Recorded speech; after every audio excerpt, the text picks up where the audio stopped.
साथियों, माता शूलिनी देवी के आशीर्वाद से सोलन ने अपनी पहचान मशरूम सिटी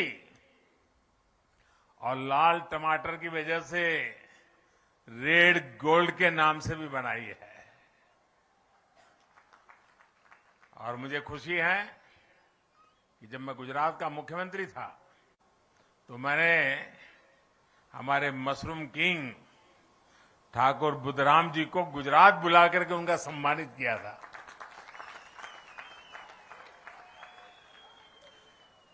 साथियों, यहां के रास्ते, यहां की दुकानें, यहां के लोग, हर कोई जब मैं यहां आया सारी पुरानी बातें याद आना बहुत स्वाभाविक था। ये हमारे लखविंद्र राणा यहां बैठे हैं। हम दोनों इतना ट्रैवलिंग करते थे पहले एक साथ बहुत दौरा होता था मेरा। लखविंद्र हमेशा मेरे साथ में रहा करता था। और ये सोलन मॉल रोड पर हमारे मनोहरलाल जी के चने,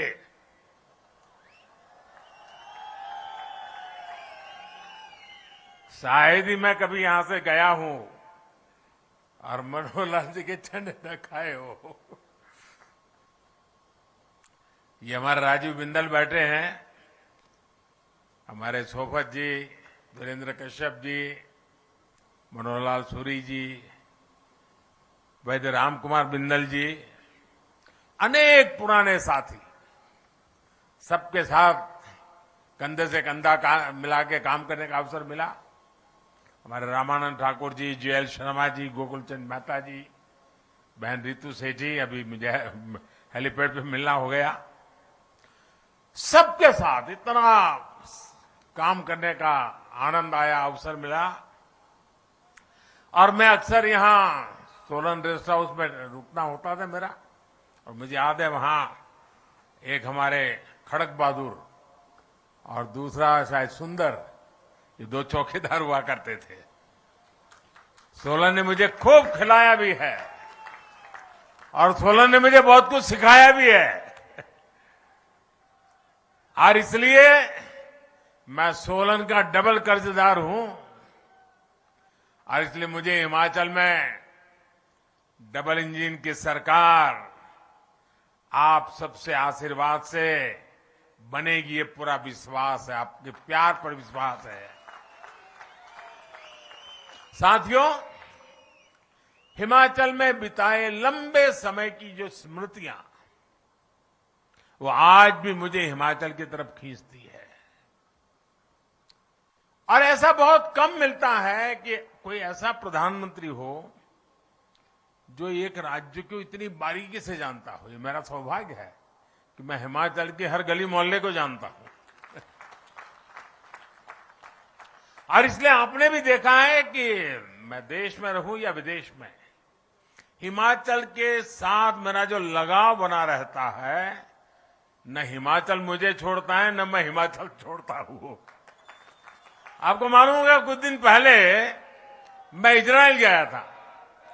तो इजराइल में मैं हिमाचली टोपी पहन करके कार्यक्रम में गया तो लंबे अरसे तक चर्चा चली, कहां इजराइल और ये मोदी जी हिमाचल में की टोपी पहन करके इजराइल में घूम रहे हैं। अभी कुछ महीने पहले जब मेरी नेपाल के प्रधानमंत्री जी से मुलाकात हुई तो मैंने उन्हें कांगड़ा की राधा कृष्ण की पेंटिंग उपहार के तौर पर दी थी।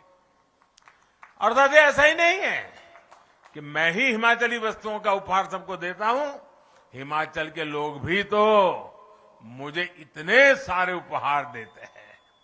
अब जैसे 2-3 सप्ताह पहले जब मैं केदारनाथ जी में था, दिवाली के एक दिन पहले, तो जो चोला डोरा मैंने पहना था, वो चोला डोरा मुझे हिमाचल की एक बहन ने भेंट किया था। और तब मैंने उनसे कहा था कि मैं किसी ठंडे कार्यक्रम में, ठंडी होगी जहां जाना होगा, मैं जरूर आपका एक जो गिफ्ट भी मुझे दिए मैं जरूर पहनूंगा। और मैंने पहना केदारनाथ में। देखिए, हिमाचल के लोगों का स्नेह अमूल्य है। इस ऋण को भी कभी मैं चुका नहीं सकता जी। मैं बार बार कोशिश करता रहूंगा, लेकिन हिमाचल का विकास करके, हिमाचल के लोगों का जीवन आसान बनाकर मैं अपना ये दायित्व निभाने के लिए हर पल तैयार हूं। साथियों, हिमाचल को आज जिसकी सबसे ज्यादा जरूरत है वो है राज्य को स्थायित्व देने वाली भाजपा सरकार।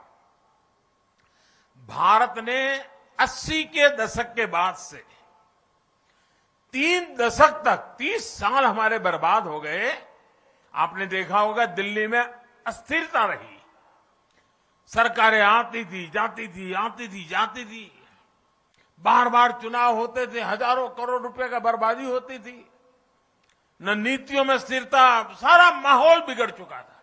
इतना बड़ा देश, कई बार चुनाव हुए, देश का हजारों करोड़ रुपए का व्यय हो गया भाइयों। अगर यही स्थिति बनी रही, इस अस्थिरता के समय देश नीति के मामले में, निर्णयों के मामले में, विकास के मामले में पिछड़ गया और दुनिया भारत की तरफ से उदासीन हो गई। फिर देश के लोगों ने तय किया कि जब तक दिल्ली में स्थिर सरकार नहीं आती है, मजबूत सरकार नहीं आती है, भारत का भाग्य नहीं बदलेगा।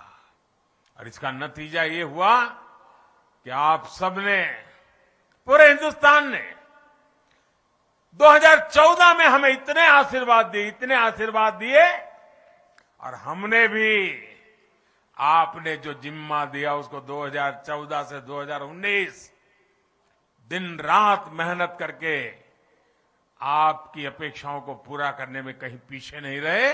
और उसका परिणाम यह हुआ कि 2019 में दोबारा आपने आशीर्वाद दिया। साथियों, हमारे देश में जो छोटे छोटे राज्य हैं, वहां भी अस्थिर सरकारों का लंबा दौर रहा है।